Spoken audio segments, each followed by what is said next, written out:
So in the last session, we were talking about assertiveness, basically, and how important it is to overcome the tendency to avoid the problem, and also to avoid the tendency to just jump into the arguing and everything and not solve the problem. Assertiveness is about assertiveness is about acknowledging, defining the problem, and then doing whatever it takes to effectively solve it. And you're coming in almost like a mediator doing it, trying to maintain objectivity and so forth. What I wanted to talk about in this session is what happens when it doesn't go as expected or it doesn't go well. You initiate the conversation, you define the problem, but either your partner's just not listening or is rejecting what you're saying or has a totally different point of view. What do you do in a situation like that? And again, I got to take it back to negotiation. And in negotiation, we often have people who are deadlocked. In other words, two people are trying to negotiate, they can't negotiate. They just get deadlocked, and that happens when they're both holding on to their positions and they won't let go. And so what we teach in negotiation is that we break the deadlock by focusing on the interests of both parties without trying to solve it necessarily, but just let's shift the conversation to interests. In other words, interests. What do I want and what do you want? How do I see it? How do you see it? And just let go of the positions for a while, just like they don't exist, and try to listen to each other. Yeah. And probably the best way that you can do that is to ask your partner some open-ended questions to get her or him to express, and then just listen and try to understand. So instead of this being you taking control of the whole thing and you're sitting your partner down, you're going to tell it like it is and you're going to get them to agree to something, it's really more of an exploration process. They need to hear how you feel, but if it's all about you, then you're missing the point. Yeah, so they're both expressing how they feel. Yeah, so the best thing you can do is to start by asking them about their interests. How do you feel? You've presented it, whether we're talking about our lovemaking or whether we're talking about our finances or whether we're talking about rings on the table.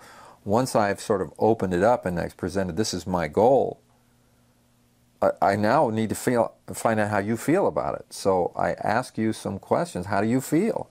And then I shut up and let you do the talking so that I can understand your objections or the problems you have with it. Or I want to talk a little bit about finances. You know, in my own experience, I have a lot of sensitivity around money. And I don't really know where that comes from. I mean, we could go into some sort of background when I was a child or, you know, whatever previous marriage I was in, which there were some money difficulties. And, you know, who knows where it all comes from. But I have a lot of sensitivity around it. So I tend to get very flustered.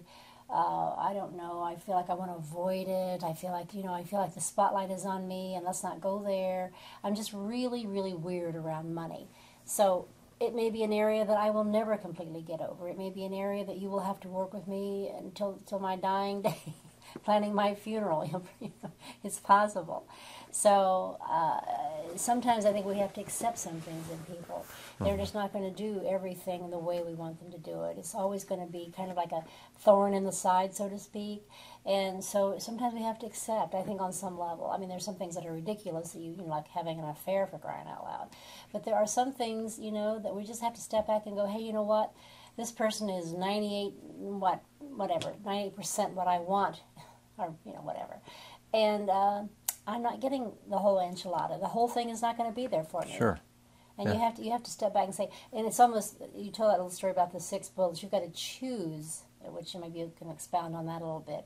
You have to choose what is most important to you and really try to work those issues out. 6 issues, possibly. But not just keep finding new things all the time. Yeah. You have to work on the biggest priorities. If you have 1,000 problems in your relationship, you should be working on 6 at a time, no more than 6. and really try to get them in hand and solved before you start focusing on new ones. Otherwise, it's kind of overwhelming, and you focus on the 6 most important ones, and you work on those. And over time, you get better and better and better at resolving these problems.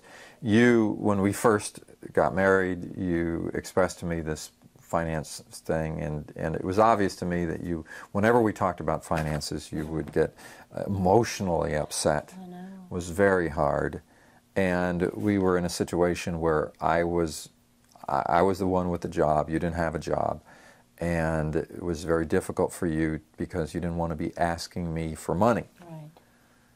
And we especially at that time, we were struggling with our finances. We were not stock market in real, crash. yeah, we had some real problems. And so then I think what you wanted from me was for me to give you, you had a checking account, I had a checking account, to every month put a set amount in your checking account, and then you would just manage that and do whatever you wanted. And my resistance to that was, we're not doing that well. It's really hard for me to just absolutely say that on the 1st of every month I'm going to put this much money in your account, because it may be hard to do. At that point, we've got to pay these bills, and I may not have it just to automatically say that amount always goes in there. And maybe I can put half of it in on the 1st, and then I can put more in later as we go through the month. And that was really hard for you, because first of all, you didn't want to be talking about it at all. No. So that every moment we were talking about finances was a stress and a strain. And I mean, I can feel it even right now. This little thing inside of me just starts like, I don't know, it's something, it's weird. But we talked about this too, how you have your areas where your sensitive areas, where if I come in on you on them, I can just see you. You just like, so you have your, we all have our areas, and they're sensitive. And I don't either have any areas. Yes, you do. And so somehow we have got to respect that on some level, and allow some forgiveness in some of these areas, and just do the best we can to work with it and be sensitive with the person and talk to them about it. Try not to nag. Try to come to some semblance of an agreement. If you're never going to have everything you want in that area, come to some sort of semblance that you can work with it at least, and it's not going to take you under. Yeah. So Mick Jagger said, "You can't always get what you want, but if you try sometime, you just might find you get what you need." So what you got to be able to have the give and take in the conversation. This is the problem. This is why I feel the way I do. Some of it's emotional. I can't even explain why, but it is an issue. If we can't do this, what about this? If we can't do this, what about this? So in negotiation, and I talked before about how we're trying to move from positions, rigid positions, to interests, and talk about interests. The second phase of the negotiation is options. This is where, because we've stepped back from our positions and we've had this conversation about what's important to you, how do you feel, we've shared back and forth, now we have more options.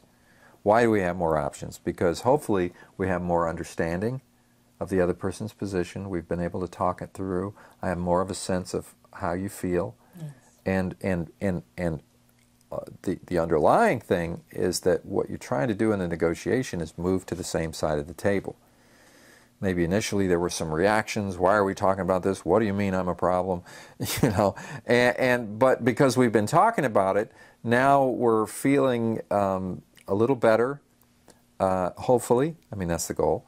We took the time to talk about interests and so forth. We're starting to feel more like a team, and now we've uncovered some things. So now we should be able to say, well, what about this? Is this an option? What about this? Is this an option? We're looking for a win-win from both parties. We're looking for a win-win. And coming to a win-win sometimes takes a lot of talk, a lot of angst, a lot of aggravation, and a lot of emotions and tears or whatever. But you have to keep talking. If you don't talk, you're not going to get anywhere. Yeah. And I mean both of you, right. Not just the wife.